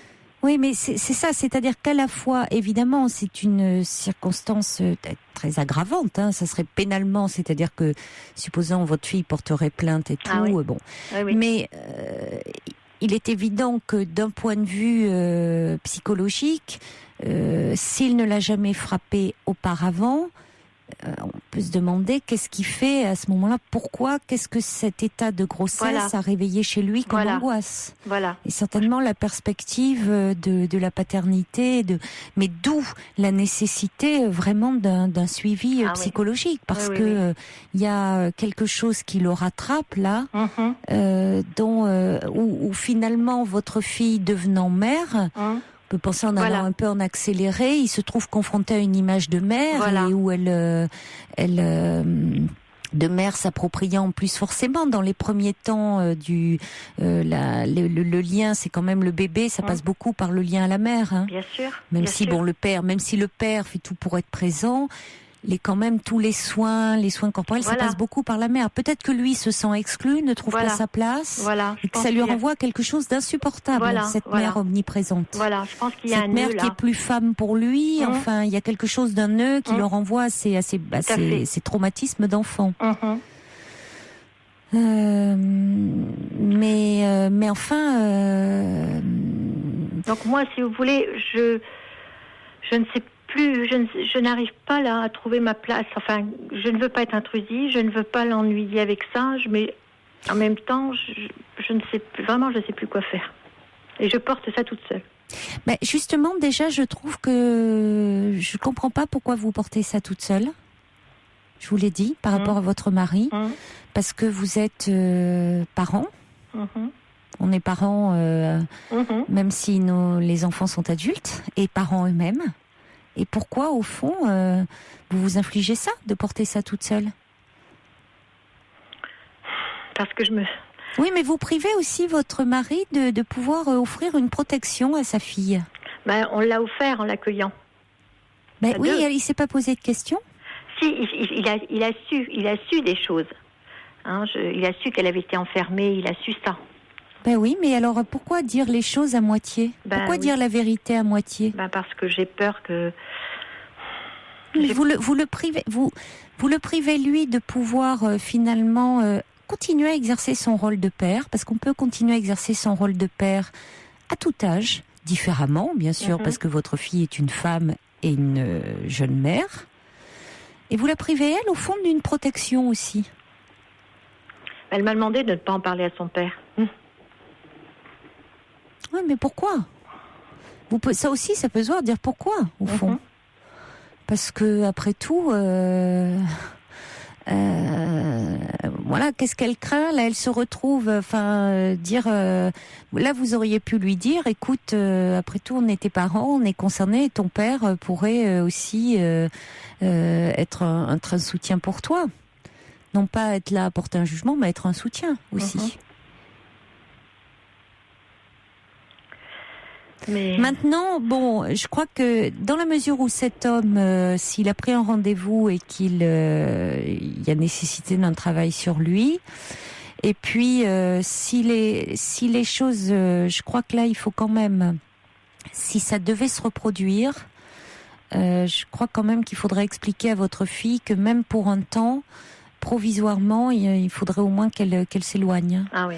Parce que le temps qu'il avance, lui, dans sa prise en charge, parce que ça peut être long, ce travail, ça peut se débloquer, mais comme ça peut être long, et il faut qu'elle se protège, elle et ce bébé. C'est un petit garçon ou une petite fille? Petite fille. Petite fille, vous m'avez dit.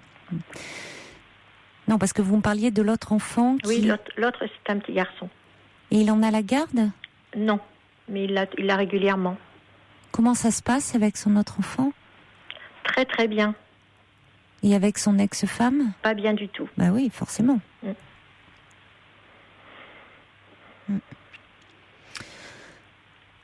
Il faut quand même qu'elle prenne conscience que si ça doit se reproduire, si ça devait malheureusement se reproduire, il faudrait qu'elle s'éloigne, parce que si elle restait auprès de lui, il a des limites c'est à elle, ça serait à elle de fixer des limites que lui manifestement n'arrive pas à se poser. Oui. Alors évidemment, entamer une thérapie, ça va être c'est essayer de tenter de mettre des mots pour mettre des mots à la place de ces pulsions agressives. Et on retrouve souvent d'ailleurs de la violence chez des hommes, parfois qui ont été, soit il y a des traumatismes comme ça dans l'enfance, ou il y a aussi parfois des hommes qui ont été paradoxalement très inhibés. Des enfants, des adolescents, des petits garçons, des jeunes adolescents très inhibés, ayant beaucoup de difficultés à exprimer leurs émotions, gardant tout pour eux. Et puis, c'est l'effet cocotte-minute, pour faire un peu simple, mais du coup, effectivement, n'arrivant pas à exprimer, à un moment, ça sort en acte. Donc, si vous voulez, ça peut mettre du temps. C'est pas l'effet miraculeux d'une ou deux séances qui va tout régler. Non, c'est donc, ça. Si vous voulez à un moment rester auprès de lui, c'est quand même courir un risque. Il va pas se maîtriser comme ça. C'est quand même à craindre. Donc, qu'elle sache que dans ces cas-là, ça vaut quand même c'est nécessaire de se préserver. Tout à fait. Tout à fait. Mais par rapport à la proposition que je lui avais faite à lui de parler, est-ce que vous pensez que je dois réitérer ou pas? Réitérer quoi? Réitérer mon offre. De quoi? De parler avec lui. Non. Par rapport à ce qui s'est passé. Non. Mais je trouve votre demande... Qu'est-ce que vous en attendez? Qu'est-ce que j'en attends? C'est-à-dire que je n'ai pas... comment dire... En étant témoin de cela, que je n'ai jamais connu ça, moi, personnellement. Dans une autre vie, j'ai été dans le travail social. Donc, je connais un petit peu ces problèmes pour les avoir entendus. Mais, là, c'est affectif. C'est différent. Donc j'ai eu une attitude envers lui justement de non-violence, en essayant de lui montrer qu'on pouvait peut-être parler, discuter. Et voilà. Et oui, mais comme vous dites, c'est affectif. Oui. Et justement, quand on est trop dans l'affectif, on peut pas être aidant. Voilà. Non, mais c'est quand même sur votre fille qu'il a frappé. Oui.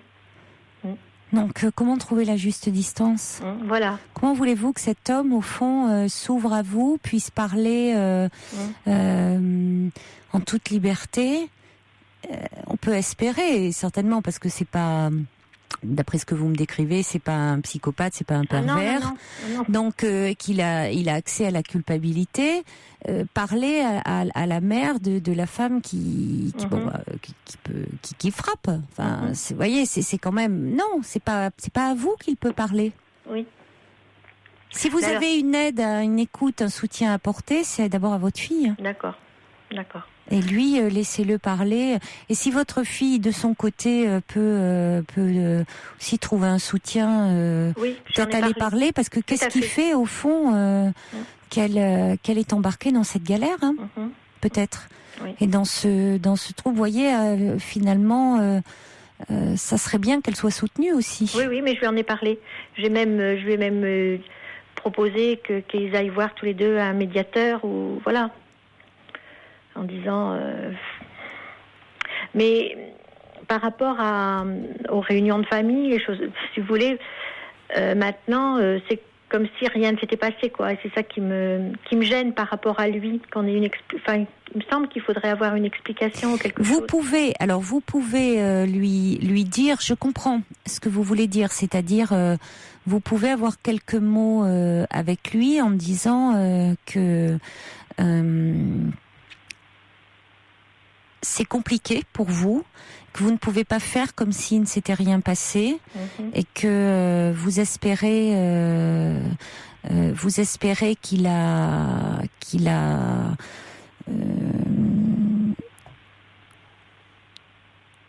fait un... Vous pouvez dire, pour que votre fille... que vous ne mettiez pas en porte-à-faux votre fille. Vous n'êtes pas censé savoir qu'il fait une démarche. Vous pouvez lui dire, j'espère que vous allez vous faire aider, ou que vous avez pris la décision d'aller consulter parce que j'aime ma fille et si j'apprends de nouveau que vous lui avez fait du mal ou que vous avez porté la main sur elle, là j'interviendrai. Vous pouvez aussi lui dire ça. D'accord. C'est-à-dire que c'est une toute autre démarche que de dire parlons, je veux bien entendre, quelle est votre histoire. Vous ne pouvez pas être la thérapeute de votre jeune. Non. En revanche, vous pouvez vous positionner en disant, vous êtes quand même, c'est-à-dire que quand il y a risque de danger vraiment pour votre fille et pour pas le bébé parce que le bébé il est très vulnérable aussi, hein. S'il frappe, elle a le bébé dans les bras, s'il y a des choses comme ça, il faut quand même être très vigilante. Alors autant vous voyez, certains pourraient dire, et peut-être qu'ils m'écoutent en disant les parents n'ont pas à se mêler de la vie des enfants quand ils sont adultes. Mais là on est quand même dans une situation de danger où il y a de la violence physique et où votre fille vous a appelé au secours. Il y a eu, vous avez été, ça venait de se produire, où les choses n'ont pas été niées. Cet homme devant vous dit les choses. Enfin, vous avez vous-même dit il a après insulté. Enfin bon, donc effectivement, ce qui serait fou, c'est de faire maintenant comme si de rien n'était. Voilà, et c'est ça serait un non-sens. Voilà. Donc vous pouvez lui dire. Il s'agit pas de le dire de façon menaçante, mais de dire j'espère que vous allez faire quelque chose pour vous faire aider, parce que vous avez un grand besoin d'aide. Cette violence, elle a besoin d'être parlée, de comprendre, il y a de la souffrance, je comprends, j'entends qu'il y a de la souffrance derrière, néanmoins, sachez que je ne vous laisserai pas faire du mal à ma fille. Vous pouvez aussi lui dire ça. Ça me rassure beaucoup, ça. Vos paroles me rassurent. Parce que lui dire qu'il avait une grande souffrance et tout ça, je lui ai dit ça, ce jour-là. Je lui ai dit, pour agir comme ça, vous devez souffrir. Il y a quelque chose qui vous fait souffrir. Ça, je lui ai dit. Ça, vous pouvez le dire. Voilà. Mais il n'empêche que ça ne justifie pas tout. Oui. Oui, merci. Je vous en prie. Merci Caroline. Au revoir Claire. Au revoir. Jusqu'à 1h sur Europe 1, Caroline Dublanche.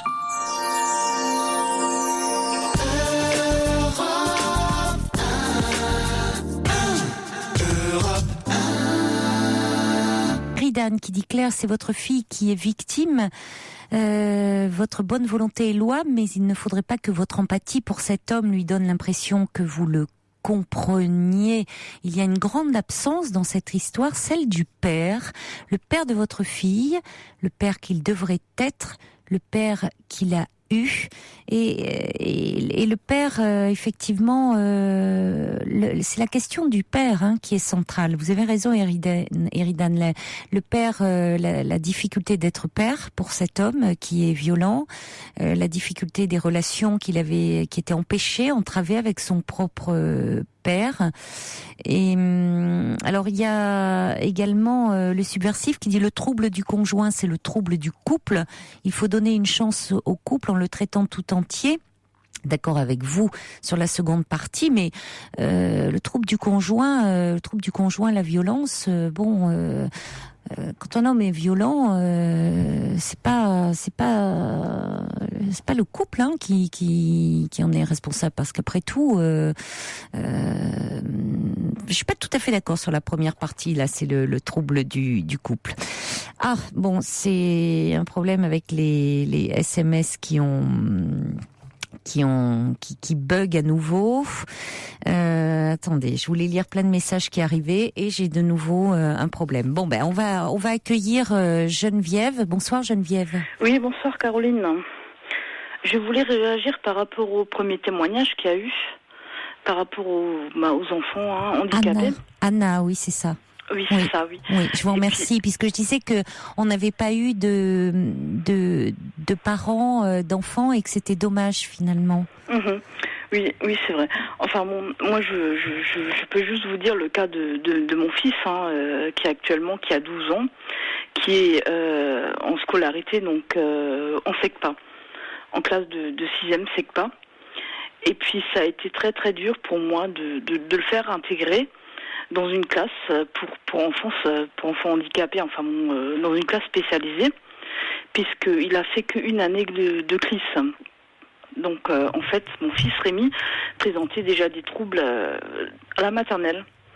Il avait déjà du mal à suivre en scolarité normale. Donc il avait passé un CP qui a été très très très très très dur pour lui. Donc il a redoublé le CP, ça a été. Bon, après ça s'est suivi, c'est enchaîné au CE1, CE2, arrivé en classe de CM1, la maîtresse qui m'a dit écoutez, il y a un souci avec votre fils, ça ne va pas. Qu'est-ce qu'il fait en scolarité normale? Donc j'ai expliqué à cette maîtresse que mon fils, ça faisait des années que je demandais qu'il soit mis en CLIS et que ça a toujours été non, ça ira. Donc il a fait une dernière année de CLIS qui a été une très grande réussite pour lui. Alors CLIS, vous me permettez de redire, parce que c'est pour nous ces sigles, c'est un peu barbare, c'est spécialisé, c'est ça? C'est spécialisé pour les enfants en difficulté. D'accord. Donc qui peuvent déjà intégrer dès l'âge de 6 ans en fait. Ils vont de 6 à 12 ans, ils vont dans cette école-là. Oui. Et puis donc c'est pour enfants de toute difficulté, puisqu'il y a même un enfant qui est autiste, qui est dans cette classe-là, et qui va d'ailleurs toute la journée. Et puis donc la suite a été soit le collège, le SECPA, ou l'IME qui est remplacé par le nom Ulysse maintenant. C'est incroyable tous ces termes, comme c'est difficile, c'est un peu, c'est assez barbare tous ces termes à intégrer, c'est vrai, tout ce jargon administratif, c'est dur de s'y retrouver quand on ne connaît pas. Oui, ça complique la donne pour poursuivre. Et votre fils, il a quel âge aujourd'hui? Mon fils, il a 12 ans aujourd'hui. Il a 12 ans. Et puis il a fait une rentrée. Oui. Donc on SECPA, en 6e SECPA, et ça se passe vraiment très très bien. Il n'a pas plusieurs professeurs. Il a en fait un professeur qui fait plusieurs matières. Donc il ne change pas tout le temps de salle non plus, et ça se passe vraiment très très bien. Et je n'ai d'ailleurs aucun regret d'avoir mis mon fils en collège en classe de SECPA, qui est très bien. Et d'ailleurs, ce qui a été dit à la réunion de la rentrée, ce qui a été dommage, c'est que l'année prochaine, ça va être réduit de moitié. Pour quelle raison ? Réduire de moitié. Et pour quelle raison ? Au niveau économie, ils veulent fermer ces classes-là. On ne sait pas pourquoi. Je ne sais pas. Ils veulent réduire.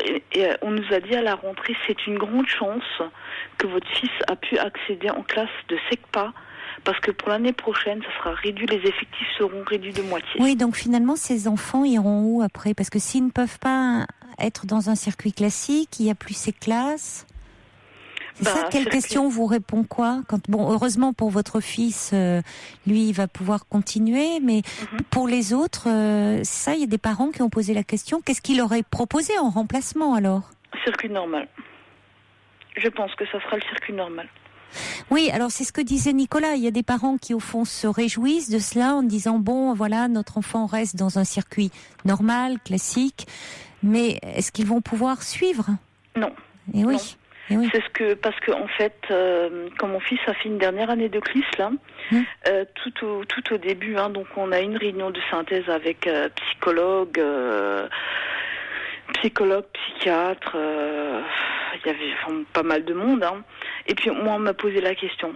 Est-ce que je voudrais mettre mon fils en scolarité, suivre une scolarité normale, ou le mettre en classe de SECPA, donc un collège. En fait, c'est un collège qui ont le même programme que le collège normal, mais ils se prennent plus de temps par rapport au programme pour les enfants. Donc ils expliquent plus les choses aux enfants, ils prennent plus de temps, et ce sont des classes qui sont réduites. En fait, d'avoir 25 élèves dans une classe, ils sont réduits à 9 élèves. Donc ils ont plus de temps pour les élèves, quoi. Et puis moi, je sais que mon fils n'aurait jamais pu suivre en scolarité normale. Moi, je vois, j'ai un aîné de 14 ans qui a une scolarité normale, il n'aurait jamais pu faire ce que mon aîné fait. Jamais, c'est pas possible en fait. C'est pour un enfant en difficulté scolaire comme ça, c'est pas possible.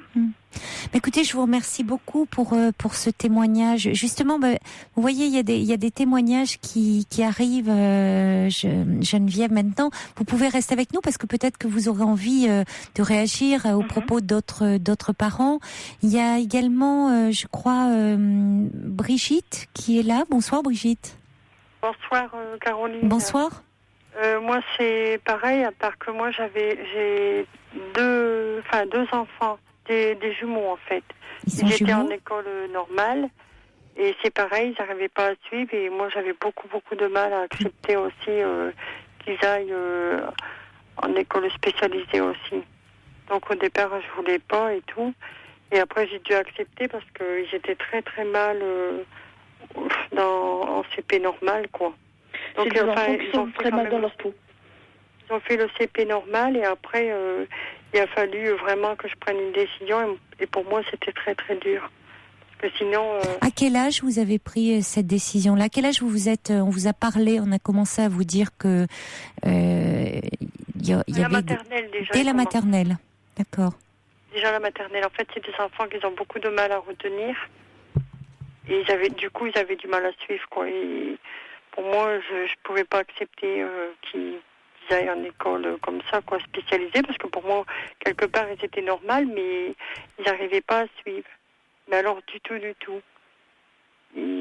Même pour jouer, tout ça, c'était dur, quoi. C'était des enfants qui pleuraient quand même pas mal, mais qu'ils s'intéressaient pas, ils n'arrivaient pas, quoi, en fait, à suivre un CP normal. Donc, du coup, il a commencé à avoir des réunions, tout ça, avec le CP et tout, et on me disait que il fallait que j'accepte parce que de toute façon, sinon, en gros, il aurait mis au fond de la classe et voilà, quoi. Et du coup, moi, à la réunion, j'avais pleuré et tout, et après, tout à petit, j'ai dû quand même accepter, quoi. Et aujourd'hui, comment ça se passe ? Ils sont donc à l'Institut médico-éducatif ? Oui, tous les deux. À part qu'il y en a un, depuis l'an dernier, il l'avait mis à l'essai et tout ça en SECPA. Oui. Et puis, ils ont dit, pour l'année prochaine, il pourra aller en SECPA et tout. Et au dernier moment, à la rentrée, on m'a dit non, il n'y a pas de place pour lui. Donc là, j'ai dû prendre un journaliste et tout. Et il n'y a que comme ça qu'il y a vraiment intégré, sinon ils n'en voulaient plus. Donc moi, j'ai pas compris. Un journaliste, comment ça? Oui, j'ai dû appeler un journaliste en expliquant que on m'avait promis qu'on allait le prendre et tout. Et au dernier moment, on m'a dit non, il n'y a pas de place pour lui. Vous voulez dire que vous avez médiatisé un peu ce qui vous arrivait? Et de là, du coup, après, il y a eu de la place. On va dire 15 jours, 3 semaines après, on l'a pris. Et sinon, comme par hasard, il n'y avait plus de place. Donc moi, j'ai pas accepté. Ça rejoint ce que disait Anna, le manque de place, la difficulté pour trouver des places pour vos enfants. Sur la liste d'attente et que lui, il était plus prioritaire. Et d'autant plus qu'ils avaient fait un lycée et que tout avait été très bien, quoi. J'ai eu beaucoup, beaucoup de mal. Je peux vous dire que j'ai pleuré. Oui, je comprends. C'est très, très douloureux, oui. Vous avez d'autres enfants? Comment? Vous avez d'autres enfants? En fait, oui, les autres, ça a été. J'ai eu 7 enfants et il n'y a que les 2 derniers que j'ai eu donc à 40 ans et que j'ai eu beaucoup, beaucoup de mal, quoi. J'ai pleuré beaucoup. Je peux vous dire que vraiment, j'arrivais pas à accepter. Quel âge ont-ils, là? Maintenant, ils ont 13 ans. 13 ans. 15 ans. 15 ans. Oui, 15 ans, ouais. Et du coup, il y en a un en SECPA maintenant et du coup, l'autre, il reste en école spécialisée à l'IME, l'IM Pro, quoi. Merci Brigitte de ce témoignage et bon courage. On va accueillir également Annette. Bonsoir Annette. Annette. Bonsoir. Bonsoir. Vous êtes à l'antenne. Oui, bonsoir. Bonsoir. Caroline. Voilà, tout à l'heure quand vous avez dit que vous n'aviez... Enfin, c'était dommage qu'il n'y avait pas de parents. Et oui, c'est dommage. On a des réactions qui arrivent en fin d'émission. Et je remercie beaucoup Anna d'avoir soulevé ce problème parce que effectivement, nous parents d'enfants handicapés avons beaucoup nous-mêmes de problèmes déjà pour essayer de nous faire entendre, essayer de nous faire accueillir dans la société telle qu'elle est. Et donc, nous avons un enfant de 25 ans qui est polyhandicapé, qui a toute sa connaissance, mais qui ne parle pas. En revanche, il est très, notamment à votre écoute, puisqu'il écoute votre émission très régulièrement. Ah oui ? Il écoute Europe 1 presque toute une journée, et donc voilà. Et donc, notre enfant est polyhandicapé à la suite d'un accident cérébral, cérébral. Il a eu à 3 mois, on va dire qu'il allait bien, et il a fait des convulsions à 1 an et demi, et donc à partir de là, on a vu qu'on perdait beaucoup de choses chez Alexis, et qu'il avait beaucoup de problèmes à récupérer. Donc, vous aviez parlé tout à l'heure de la méthode américaine dite Paternine à l'époque. Et nous sommes tournés vers cette méthode-là pour la seule unique raison, c'est que de la part des médecins, nous n'avions aucun conseil ou aucune solution. Aucune solution. Nous avons tenté, nous aussi, de le mettre à l'école. Ça a été une catastrophe. Ça a été une catastrophe. Voilà. Bon, puis quelques parents se sont plus ou moins révoltés. On est dans une petite commune, donc on l'a enlevé. Il avait 3 ans à ce moment-là. Donc voilà, on ne l'a pas laissé. Et donc on a commencé cette méthode dite de Paternine, donc là, parce qu'on voyait que personne n'intervenait, quoi. Pour avoir des séances de kinésithérapie tous les jours, ce qu'il lui fallait absolument, il nous a fallu ruser avec la sécurité sociale, etc. C'est-à-dire qu'on faisait venir 3 kinés, voire 4 par semaine, pour être sûr qu'il avait une séance de kinésithérapie par jour. Jusqu'au jour où ils s'en sont rendus compte, bien sûr. Et puis, là, j'ai dit, écoutez, vous avez remboursé depuis 4 ans, 5 ans ces séances-là. Maintenant, vous nous laissez les mettre en place. C'est ce qui s'est passé. Mais il a fallu nous battre comme ça tout le temps. Tout le temps. Donc, on a fait ce Paternine. Ça Ça n'a pas donné un grand résultat chez Alexis physiquement, mais ça a donné un grand résultat dans sa tête parce qu'il sait l'heure, il sait le temps, il sait écouter, il sait obéir, mais il sait aussi s'exprimer. Voilà, avec cette méthode-là, on lui a appris... oui, ce qui n'est pas rien. Au moins déjà le calme et la tranquillité, il est patient. C'est un enfant qui on explique que l'on s'en va là ou là et que... Enfin, voilà, c'est un enfant qui on explique tout d'ailleurs. Ses neveux, ses nièces, ses frères et sœurs, etc. Oui, puis finalement qui est assez paisible. Enfin, ça il est assez apaisé, vous diriez. Ah, il est complètement apaisé. Depuis le paternine, il dort, il mange, c'est important en qualité de vie. Comment ? C'est important en qualité de vie. Bien sûr, c'est un enfant qui ne mangeait pas. Oui. Qui ne mangeait pas, qu'on ne pouvait plus faire boire après son état convulsif, on pouvait plus le faire boire. Donc là encore, on m'a appris à le sonder, mais on m'a pas appris à le faire boire, alors qu'en fait on pouvait le faire boire. La preuve, il y a 25 ans, il boit. Donc voilà, je veux dire, il y a des tas de choses comme ça. Oui, qui ont été très très constructives pour vous. On aimerait, c'est dommage, c'est vrai que il y avait beaucoup de témoignages, comme le dit d'ailleurs Yacinda, qui voulait vous remercier toutes d'avoir témoigné, parce que Yacinda dit: j'aimerais travailler auprès d'enfants handicapés et j'apprends beaucoup grâce à vos témoignages. Et c'est vrai qu'on retient, vous avez toutes et tous dû beaucoup vous battre, et dans une société qui finalement est pas tendre avec vous, avec vos enfants. C'est particulièrement difficile quand on sait que si vous aviez un peu plus de soutien. On doit se quitter malheureusement, mais peut-être qu'on pourra reprendre un autre soir. Je vous remercie vraiment. On pourra reprendre ce thème un autre soir. Merci encore. Au revoir. Caroline Dublanche sur Europe 1. Belle nuit à vous, faites de jolis rêves, il est 1h sur Europe 1.